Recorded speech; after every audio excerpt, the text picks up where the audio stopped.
Oke. Assalamualaikum warahmatullahi wabarakatuh. Waalaikumsalam. Teman-teman apa kabarnya hari ini? Waalaikumsalam. Baik. Alhamdulillah baik. Alhamdulillah baik. Sebelumnya saya mau memperkenalkan diri dulu walaupun sudah saling mengenal ya. Nama saya Putri Nabila Qurratun Aini. Saya dari kelas 8A.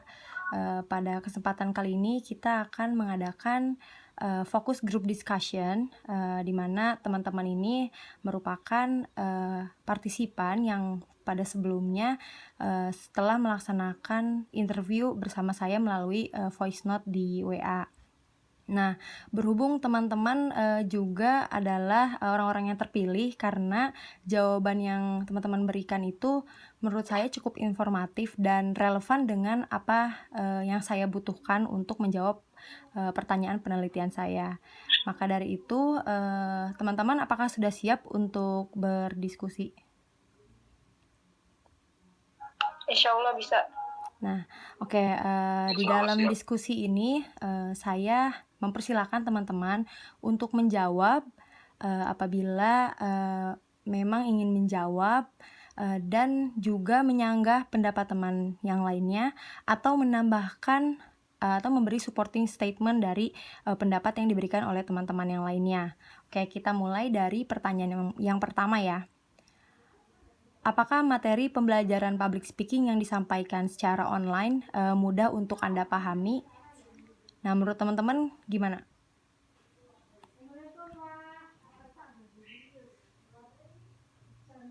Boleh jawab. Oke, silakan Caca. Secara online ya, sebenarnya mudah nggak mudah sih. Soalnya kan kalau misalnya dibilang mudah, mungkin enggak juga. Tapi dibilang nggak mudah, enggak juga. Gak mudahnya kenapa tuh, Cak? Soalnya, coba itu ada yang mau ini dulu nggak? Kalau menurut aku sih, kalau ya udah Wafa deh. Wafa, bukan Wafik. Iya, aku Wafa sakulan. Iya, mangga Wafa. Ya kalau pendapat saya pribadi sih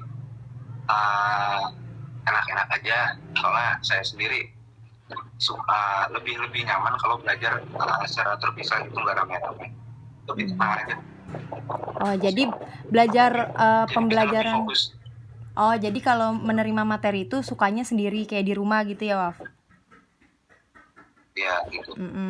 Coba kalau tadi Mela ya mau menambahkan apa, Mel? Menurut Mela? Iya, kayak susah enggak, gampang juga enggak. Soalnya kan apa ya, dari penyampaian dosennya juga kan enggak yang berbelit, kayak to the point apa yang mau dijelasin sama si dosennya. Terus susahnya ya kadang materinya itu kan kayak ngambil dari YouTube atau dari misalnya ada link lain, terus kita kayak harus apa ya, paham dengan cara sendiri kayak gitu sih. Susahnya kadang nggak dijelasin lagi. Oh, gitu. Jadi susahnya tuh kayak menuntut Mela untuk lebih mandiri aja gitu ya belajarnya, karena kan bener-bener sendiri gitu, Mel.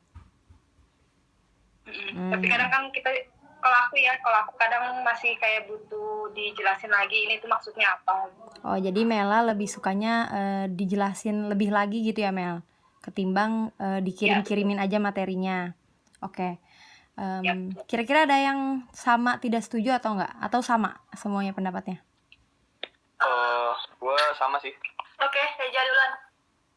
Ya udah gue. Maaf, kalau menurut saya pribadi untuk kelas online di public speaking ini mudah ya secara teori, karena kan di situ nggak ada ini kan limitasi bagi kita, udah belajar dari mana aja. Jadi kalau menurut saya gitu sih, cukup mudah. Oke. Kalau Amal? Ya kalau saya sih bersama pendapatnya kurang lebih sama kayak Mela, karena emang kadang-kadang nggak cukup hanya dikasih materi aja gitu, kadang-kadang masih butuh penjelasan dari ibunya gitu sih.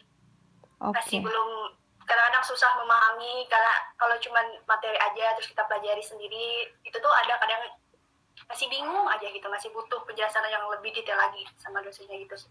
Oke, terima kasih untuk jawabannya.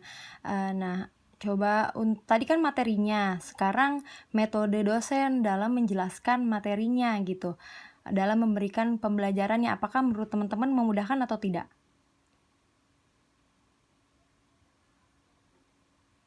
Mana bisa diulang nggak pertanyaan yang nggak jelas? Tadi kan materinya nih. Sekarang metode yang digunakan oleh dosen dalam proses pembelajaran itu yang membantu Caca untuk memahami materi pembelajarannya, apakah sangat membantu Caca atau bagaimana, atau justru metode yang diberikan oleh dosen tuh kalau ngajar malah bikin Caca susah misalnya. Menurut Caca gimana?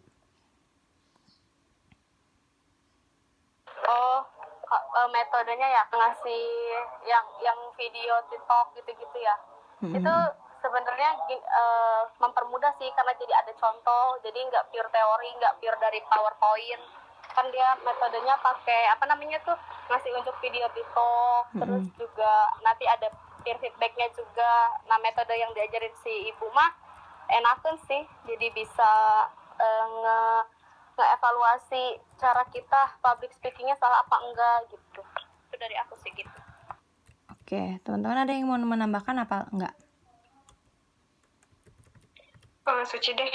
Jadi menurut Suci tuh ya, kata Cica tadi mirip, kalau misalnya ibu tuh biasanya kalau kita habis praktek atau sebelum praktek tuh dikasih tahu kalau misalnya kita public speaking itu harus menyesuaikan audiensnya seperti apa, karakter audiensnya seperti apa, kemudian rasa percaya dirinya itu dilatih supaya gimana caranya biar kita tuh nggak gugup gitu depan kamera, walaupun kan kalau online kan kita nggak berhadapan langsung ya sama audiens, tapi berhadapan sama kamera, gimana caranya biar tetap ekspresif dan sebagainya gitu sih. Oke, kita lanjut aja ya ke pertanyaan selanjutnya. Di antara semua kegiatan nih yang ada dalam mata kuliah public speaking yang dilaksanakan secara online, kegiatan apa aja sih yang menurut teman-teman tuh paling membantu teman-teman gitu dalam berlatih public speaking? Waktu praktek paling membantu banget sih, sedangkan teori itu cepat lupa biasanya. Waktu prakteknya ya, itu prakteknya melalui apa, Ci? Video recording via YouTube. Oh iya. Oke, coba teman-teman yang lain ada yang mau menambahkan atau berbeda pendapat dengan Suci?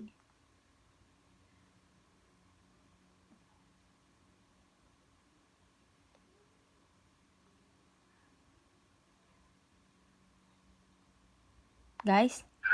Pertanyaannya tadi.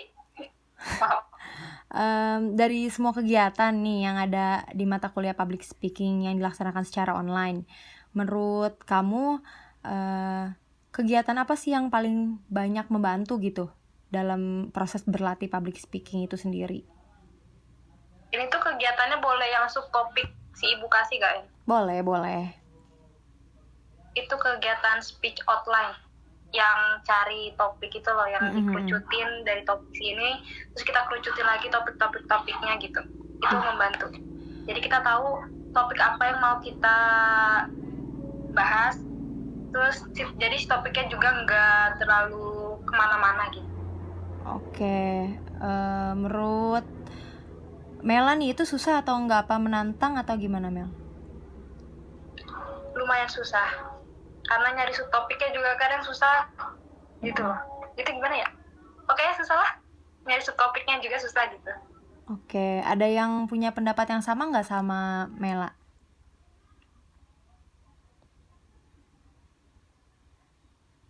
Atau ada kegiatan lain yang menurut kalian lebih bermanfaat lagi?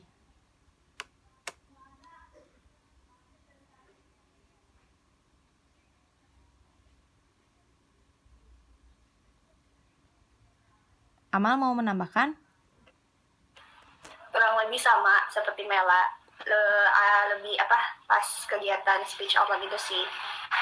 Untuk pemilihan topiknya itu kadang-kadang kan kita harus memikirkan juga gitu, ini topiknya menarik nggak sih gitu, ini kita bisa nguasain apa nggak sih, gitu sih. Oke. Terima kasih untuk jawabannya. Kita lanjut ke pertanyaan selanjutnya ya. kan kita pembelajaran secara online ya. Of course kita pakai aplikasi-aplikasi, pakai berbagai platform digital. Nah, menurut teman-teman dari semua media gitu ya atau platform yang digunakan selama pembelajaran public speaking secara online. Nah, platform atau media apa sih yang menurut teman-teman itu yang paling meningkatkan skill teman-teman untuk berlatih public speaking?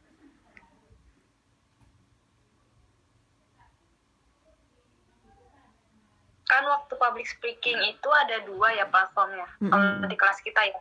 Ya, kalau Ada kelas A ya? Flipgrid, iya kelas A ada Flipgrid, YouTube. Aku nggak tahu nih kalau Flipgrid itu bisa dilihat sama orang lain juga atau enggak ya. Ya. Video kita itu. Tapi kan kalau YouTube itu bisa dilihat sama orang lain gitu. Cuman minusnya kalau di YouTube itu bisa di yang unlisted itu loh. Link. Jadi cuma orang tertentu yang bisa ngelihat video kita. Jadi kalau misalnya emang si videonya di public, bisa dibikin public gitu. Itu bantu kita buat lebih percaya diri, public speakingnya lebih percaya diri karena kan dilihat banyak orang. Oke. Coba menurut Suci nih, kalau Zoom termasuk nggak? Maksudnya termasuk berperan juga nggak untuk membantu Suci dalam berlatih? Untuk Zoom, menurut Suci membantu sih, karena terlalu sering melihat dosen speaking depan Zoom kayak gimana, itu membantu banget. Jadi kita bisa mencontoh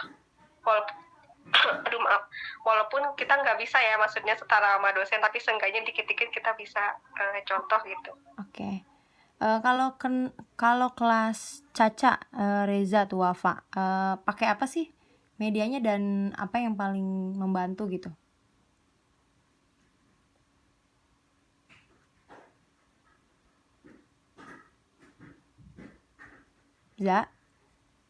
Caca. Oke, kita lanjut dulu. Oh iya, menurut Caca gimana, Cak? Gimana, boleh diulang nggak pertanyaannya? Maaf, tadi aku di jalan nggak kedengeran suara. Di antara semua platform digital yang digunakan untuk belajar public speaking nih, menurut Caca, platform apa yang paling bermanfaat dalam meningkatkan skill Caca? TikTok sama Elsa Speak. Aku Elsa Speak buat correct pronunciation, kalau TikTok untuk dari gimana cara kita speaking in public. Oh, jadi beda nih ya yang digunain sama dosennya ya. Kalau kelas A dengan Bu Tina itu pakainya YouTube, Flipgrid, Zoom. Kalau kelas B, Caca dengan Bu Isti ya, itu pakainya Zoom, TikTok, dan Elsa Speak gitu ya, Cak? Enggak sih, kalau Elsa Speak aku mandiri. Oh, itu untuk mandiri. Aja. Tapi kalau dari si Bu Isti mah cuma TikTok sama Zoom aja, sama YouTube. Oke, berarti YouTube. Oke, kurang lebih sama berarti ya antara Bu Isti dan Bu Tina. Oke, kita lanjut ke pertanyaan selanjutnya ya. Bagaimana pendapat Anda mengenai tingkat kesulitan tugas selama mata kuliah public speaking secara online? Coba ada yang mau berpendapat? Aku. Oke, aku kasih nggak susah. Soalnya buat video doang satu udah, terus dikoreksi. Jadi hasil koreksiannya buat video kita itu jadi lebih bagus lagi, ngerti nggak? Oke. Coba teman-teman ada yang setuju juga nggak sama Caca? Apa semuanya setuju atau ada yang berbeda pendapat? Kalau saya buat video tuh bukan yang susah ya, tapi memang butuh persiapan yang lebih. Biasanya kan kalau di rumah saya siang tuh banyak anak kecil ya, jadi fisik mau nggak mau saya nunggu sepi. Oh iya, benar. Biasanya saya kalau ambil video tuh jam 1, jam 2, jam 3. Tanya Reza, biasanya Reza pernah take video di rumah saya jam 3 ya, Jen. Nunggu sepi. Iya, sependapat juga sih sama Wafa. Di sisi lain banyak dari distraksi orang gitu kan di rumah, apalagi soal online ini. Di sisi lain mungkin kita harus belajar lagi ngedit sih kalau untuk tugas ya. Makanya bisa dibilang susah gampang. Ada harus diedit-edit gitu ya kalau Reza. Oke, teman-teman yang lain ada yang berbeda atau sama pendapatnya? Atau udah cukup? Sama sih kurang lebih kayak gitu. Oke, Cuma kita susahnya ya udah kondisinya sih bener.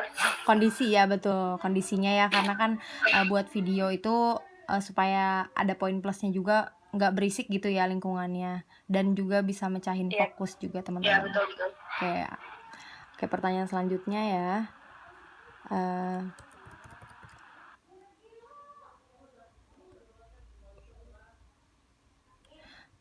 Bagaimana pendapat Anda mengenai cara dosen memberikan umpan balik atau feedback gitu terhadap tugas-tugas yang diberikan? Nah, ada yang mau berpendapat?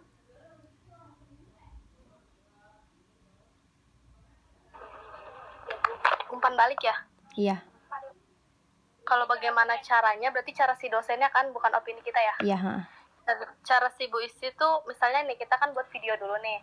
Kita buat video, nanti kita suruh nonton nih. Enggak, misalnya teman kita dulu nih, dia buat video. Nanti kita suruh nonton di YouTube-nya. Nanti dia kasih mention komenan dari Bu Isti sama 2 orang yang ngasih peer feedback itu. Nah, nanti pas Zoom dibahas. Nah, si ibu tuh ngasih feedbacknya kayak gitu. Jadi untuk poin plusnya orang yang poin plusnya orang yang nanti yang semakin lama buat presentasinya mungkin jadi tahu, oh ternyata nggak boleh kayak gini, nggak boleh kayak gini.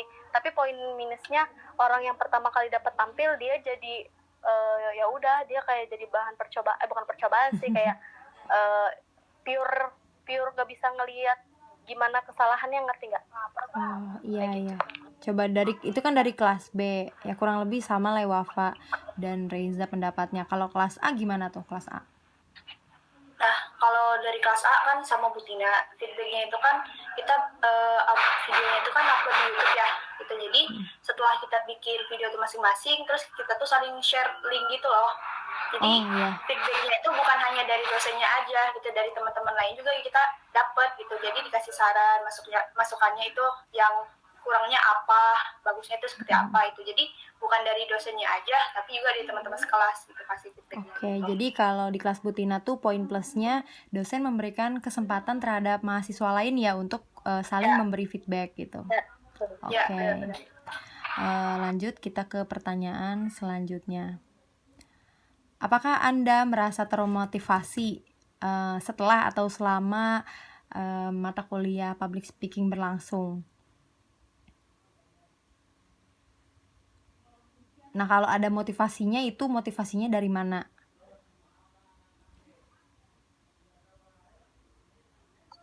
Kalau saya waktu itu Bu Isti pernah kirim video dari YouTube, nama channelnya Del Talks. Jadi di video itu ada anak kecil yang speech-nya itu udah jauh banget. Anak kecil tuh umurnya tuh sekitar belum 10 tahun. Tapi speech-nya udah bagus banget. Terus saya jadi termotivasi melihat.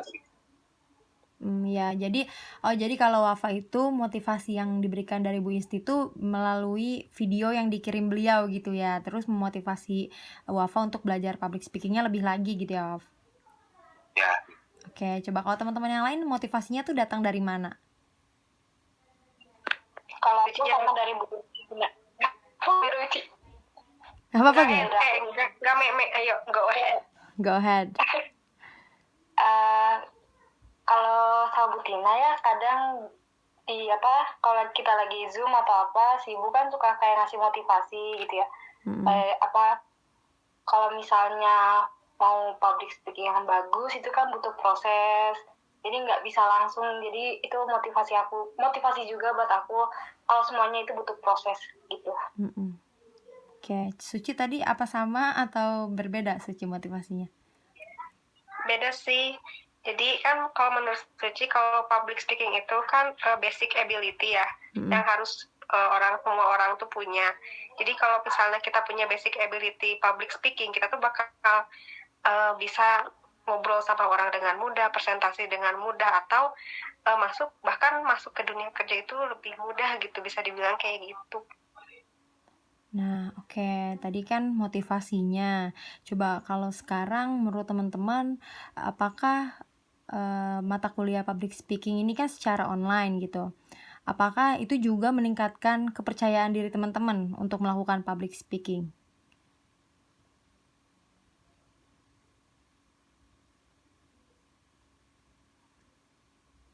Maaf, repeat. Oke, jadi kan tadi motivasinya nih sekarang tuh karena mata kuliah public speaking ini dilaksanakan secara online gitu ya, Ci. Nah, menurut Suci nih, apakah mata kuliah ini dapat meningkatkan kepercayaan diri Suci selama mempraktikkan public speaking? Maksudnya kan ini kan belajarnya secara online nih. Menurut Suci tetap tidak berkurang atau bagaimana nih peningkatan kepercayaan dirinya? Jujur ya, dari Suci berkurang sih. Soalnya bicara sama layar sama bicara sama depan orang langsung tuh feel-nya beda. Jadi Iya, jadi iya, aku setuju sama Uci. Soalnya kita kan ngobrolnya kita tuh ngomongnya kan di depan layar. Sedangkan kalau offline kita bisa ngelihat langsung gitu, ada orang di ada depan audiensnya gitu. kurang. Oke, jadi kurang ya. Kalau kelas B sama kayak gitu juga. Untuk saya pribadi ya sih kurang lebih sama. Jadi masih kurang yakin sama percaya diri gitu. Kurang lebih sama. Oke. Untuk indikator selanjutnya ya. Apakah Anda merasa senang selama mempelajari public speaking secara online? Kalau senang, alasannya kenapa? Kalau kurang atau tidak senang, alasannya kenapa tuh?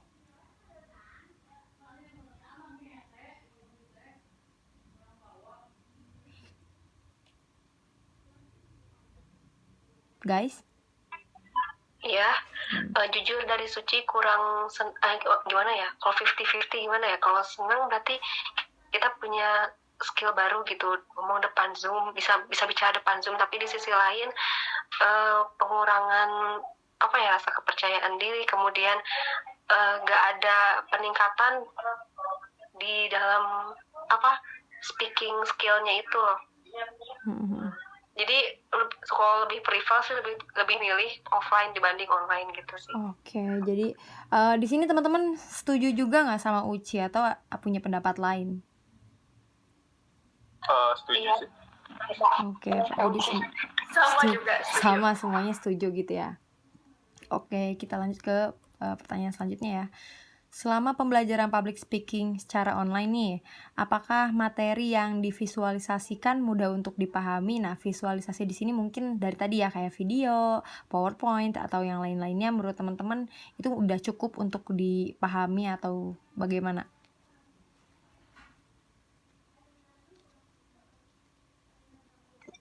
Cukup.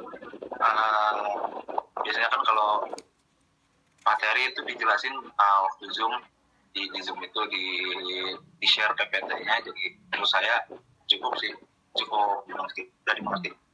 Oke, mudah dimengerti ya. Teman-teman sama juga pendapatnya atau ada pendapat yang berbeda?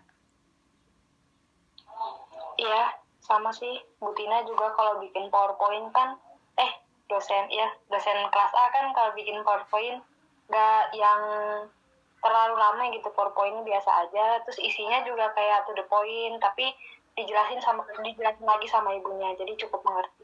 Oke, jadi untuk kelas A dan kelas B sama lah ya, untuk visualisasi materi itu mudah untuk dipahami. Nah, selanjutnya, selama pembelajaran public speaking secara online, apakah terjadi kendala berupa gangguan tadi tuh suara dari luar yang mempengaruhi konsentrasi Anda?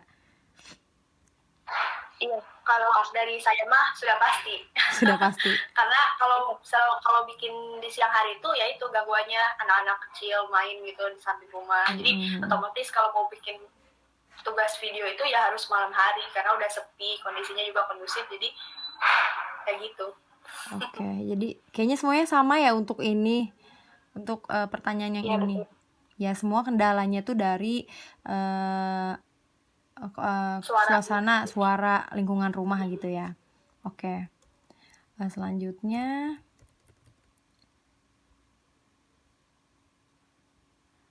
tantangan apa saja sih yang ada dalam yang kalian alami pada saat diminta untuk membuat tugas video public speaking. Nah, kayaknya bisa salah satu dari kalian merepresentasikannya.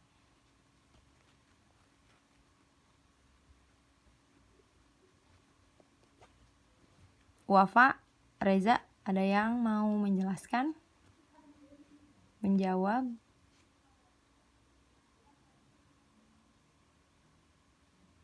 Oke, kita ke Suci coba ya. Suci, menurut Suci gimana tuh? Tantangan apa saja yang dialami pada saat diminta untuk membuat tugas video? Apakah harus kuotanya, apakah sinyalnya, ataukah tadi berisik atau gimana? Ini sih kebanyakan retake. Jadi ada gangguan suara sedikit retake, ada gagal sedikit retake gitu, gak bisa pakai atau misal salah, nggak bisa kan kalau langsung kan kita gak apa-apa ya ada salah atau apa. Kalau misalnya take video kan harus perfect sempurna mungkin. Itu aja sih. Kalau untuk kuota atau sinyal gitu, terkendala juga nggak teman-teman?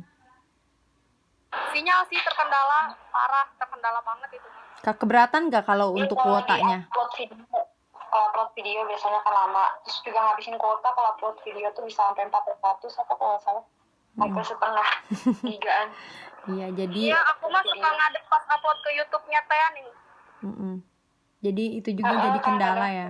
Untuk kalau ada tugas video tuh kendalanya hal-hal tersebut yang tadi ya. Oke, kita lanjut ke pertanyaan selanjutnya ya. Nah, di antara kan kita tuh belajar ada yang sinkronus dan asinkronus. Nah, kalau yang sinkronus kan melalui Zoom kayak gitu ya. Kalau asinkronus tuh kayak di YouTube, TikTok, or di LMS misalnya gitu. Teman-teman lebih suka yang mana nih? Lebih nyaman yang mana menurut teman-teman? Lebih nyaman untuk diterapkannya ya dalam matkul public speaking ini?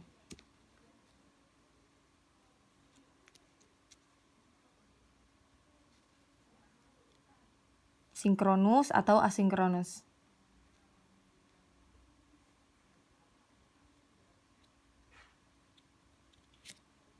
Guys, are you still there? Iya, masih di sini. Menurut Mela gimana? Sinkronus. Sinkronus ya, lewat Zoom berarti ya, Mel? Tadi dulu aku bingung. Apa ya? Amal apa, Mal? Sinkronus. Ya, apa hilang? Ya benar sih, lebih ke sinkronus. Mungkin karena emang langsung ketemu, lihat muka dosennya, terus muka teman-teman. Oh iya, jadi atmosfernya kayak kurang lebih sama lah, cuma bedanya langsung dan daring gitu ya? Iya benar kayak gitu sih. Oke, kalau Caca gimana, Ca? Sama? Caca sepertinya sedang gangguan sinyal ya. Oke, kita lanjut ke pertanyaan selanjutnya aja ya. Oke, apakah pembelajaran public speaking secara online dapat membantu Anda dalam mengembangkan ide-ide atau pemahaman Anda terhadap materi pembelajaran yang diberikan oleh dosen? Nah, kayak misalnya kan kalau udah paham nih materinya, nah apakah public speaking ini tuh bisa merangsang teman-teman gitu untuk lebih memiliki ide atau pemahaman lain gitu?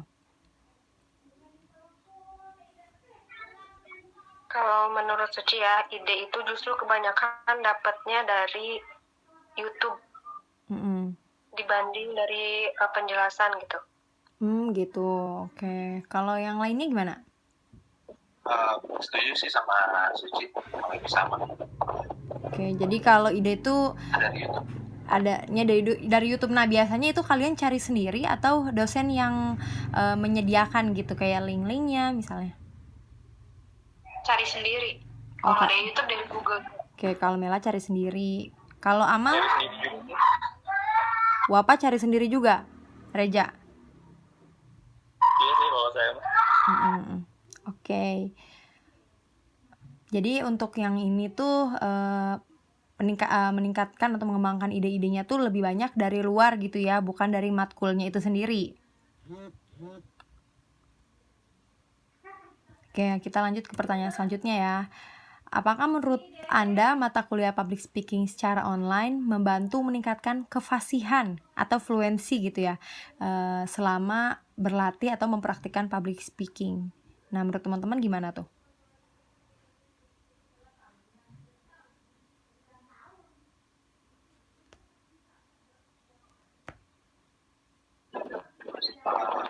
Kalau saya pribadi sih, kan penghasilan saya ya. Biasanya saya tuh lihat contoh video di YouTube, saya cari tahu, oh ini cara ngomongnya gini, ada bicaranya gini. Ya, banyak saya dari YouTube. Tingkatkan juga sih. Iya, kalau dalam prosesnya nih kan suka Zoom gitu ya. Dosen suka ini nggak mengkoreksi selama pembelajaran kayak misalnya Waf untuk menyebutkan ini harusnya begini kayak misalnya gitu nggak? Kalau dari Butina mah iya ada. Atau istri kalau saya salah tolong koreksi ya Cak. Kalau istri itu jarang koreksi kesalahan ucapan. Oke. Nah, kalau kefasihan juga nih kan ya, kan banyak latihan juga dong selama matkul ini gitu. Menurut teman-teman itu juga meningkatkan nggak untuk masing-masing skill kalian?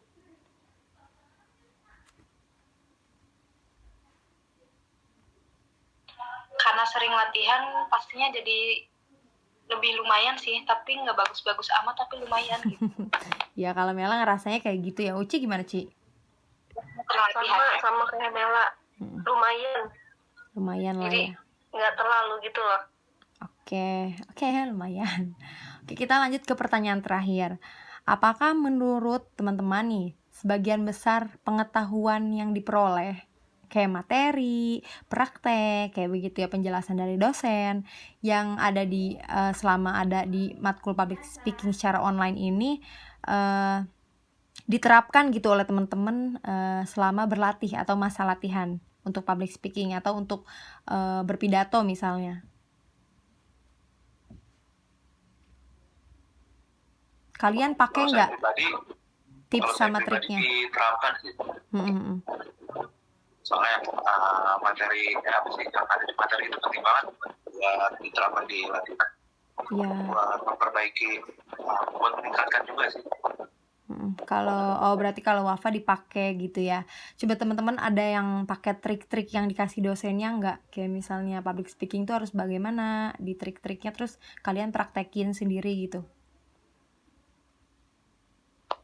Iya, dipraktekin kayak menyesuaikan audiens, menyesuaikan karakter audiens, menyesuaikan bahasa yang kita gunakan formal atau non formal gitu. Jadi coba kalau Reja gimana, Ja? Kalau pendapat pribadi kondisional sih. Jadi ada yang dipakai, ada yang enggak materinya. Kalau dipakai yang mana aja tuh? Yang biasanya Reja diterapin? Lebih ke yang ini sih, yang ngecek audiens ada atau enggak gitu, yang coba melempar jokes kecil gitu. Oh iya. Supaya audiens itu semangat dan enggak terlalu monoton gitu public speaking gitu. Gitu sih. Oh iya, jadi Reza pakainya trik itu gitu ya. Coba kalau Mela gimana, Mel?